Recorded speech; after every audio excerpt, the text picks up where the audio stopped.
In the United States, Ron has artefacts and information on display from his fieldwork. For example, from Sodom and Gomorrah is this burnt spearhead and this burnt bone.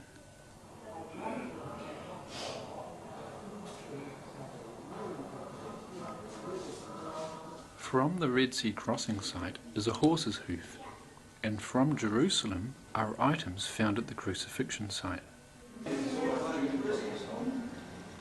We also met up with some of Ron's close associates. Oh no.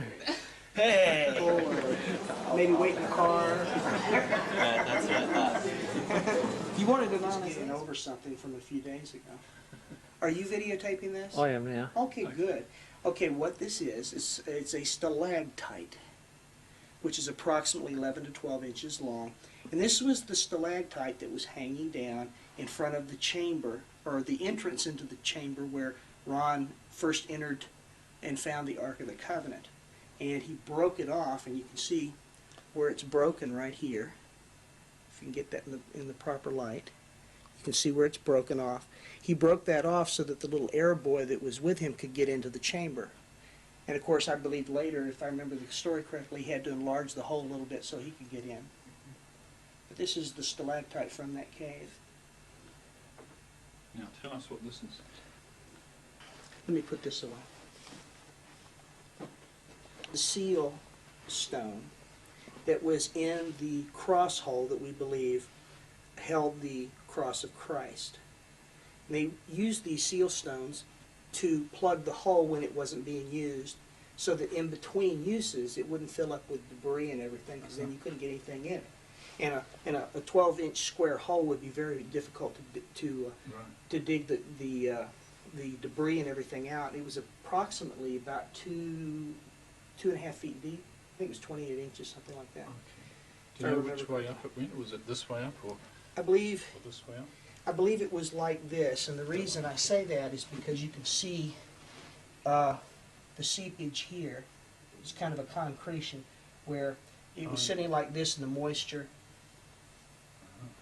formed on the bottom. Okay. But that's just a speculation on my part. I believe it was That like way up. this. Okay. And it's approximately 12 inches by 13 inches. It's not quite square. It's a little bit longer this way than it is that way.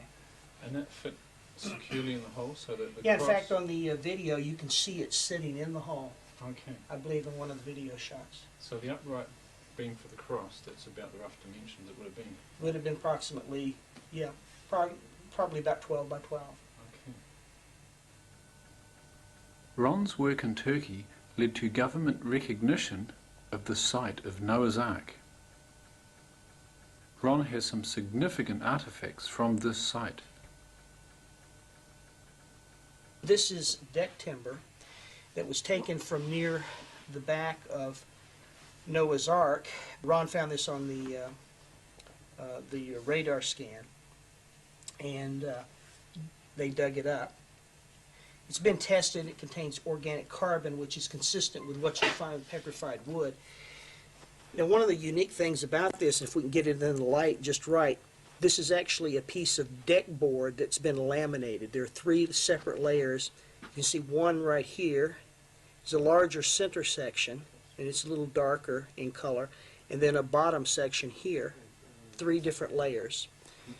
This area right here appears to be a silica replacement of the glue that was used to glue these boards or laminate these boards together, and some of it has seeped out the side. Now, another interesting feature of this deck board is nails. Oh, okay. Nail heads. There's one right here. Let me get it into the light and see it a little bit better. And you can experiment with your camera angle. There's one here, and there's 1, 2, 3 in a row right here. Marty Plott also has a section of fossilised wood from Noah's Ark. So Ron gave you this, Yeah, and this is from Noah's Ark. it is from Noah's Ark. My shoes in the car. It's part of an old boat, probably the oldest on the planet. Ron also has some ancient human bones of gigantic proportions. This first one is a human thumb bone, and it's been identified by radiologists as the second bone of the thumb, this bone right here. The Bible records that giants existed in ancient times. As you can see, it's approximately 2.5 times the size of mine, which, if you can extrapolate from that, this person was probably somewhere between 11 to 12 feet tall that this bone belonged to. Now, the bone of a child, what is it? Epiphysis. The epiphysis is still visible here. That's what you find on a bone that is not completely grown, and you find this in children. And as you can see, as I hold it up here, it's just a little bit larger than mine, but mine is full grown. So this was a rather large child.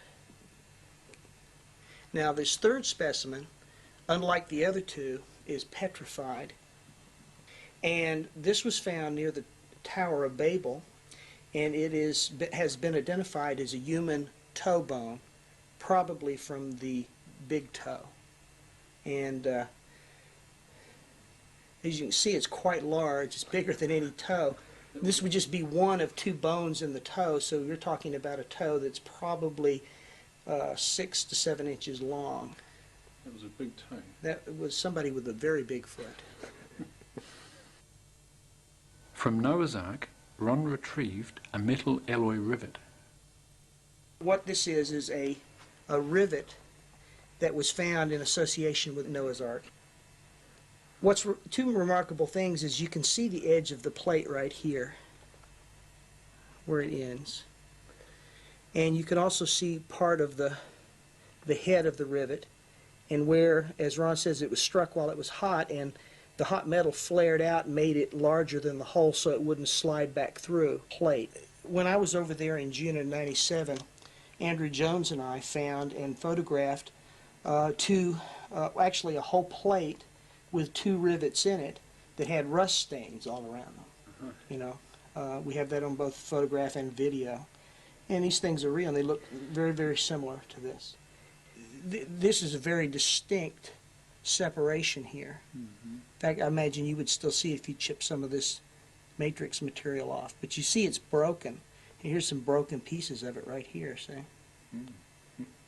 But we won't attempt to remove those because they look so very fragile, so please don't. We were with him when we found it, Josh, you know. Oh, that's right, you were on that trip, weren't you? I had that on video at the spot. Ron had survived imprisonment and even a kidnapping at gunpoint during his explorations, but poor health finally caught up with him. Ron had planned to dive with us at the Red Sea and regretted having to cancel his trip. You know, I was sorry that I couldn't go diving with you guys because, you know, but I couldn't, and I've learned to quit apologizing for things that are out of my control, because there's obviously some reason for it. Ron had been battling with cancer for some time. Sadly, in the early hours of the 4th of August, 1999, Ron passed away and is now resting in the Lord.